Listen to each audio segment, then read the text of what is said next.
નમસ્કાર મિત્રો, સ્વાગત છે આપ સૌનો અમારી યુટ્યુબ ચેનલમાં। તો હાલ મિત્રો આપણે વાત કરીએ તો ખેડૂતોનું ટેન્શન વધારતી આગાહી એટલે કે મિત્રો ફરી ત્રાટકશે માવઠું અને મિત્રો આ વિસ્તારો થઈ જાવ એલર્ટ।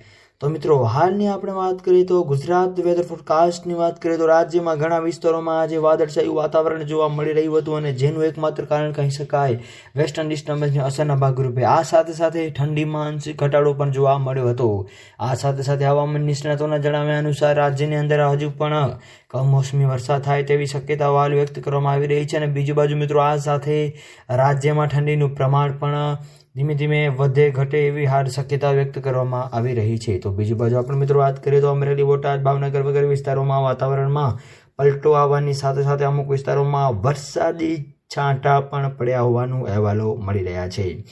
જેની અંદર બીજી બાજુ આપણે વાત કરીએ તો પશ્ચિમી વિક્ષોભની અસરના ભાગરૂપે ઠંડીનું પ્રમાણ થોડું ઘણું પ્રમાણમાં આજનામાં ઘટ્યું હોવાનું અહેવાલો પણ મળી રહ્યા છે। તેમજ મહત્તમ તાપમાનમાં વધારો થાય તેવી પણ હાલ શક્યતાઓ વ્યક્ત કરવામાં આવી રહી છે। સાથે સાથે બીજી બાજુ આપણે વાત કરીએ તો મધ્ય ગુજરાતમાં 32 ડિગ્રી આસપાસ તાપમાન રહેશે એવું હાલ અનુમાન લગાવવામાં પણ આવી રહ્યું હતું।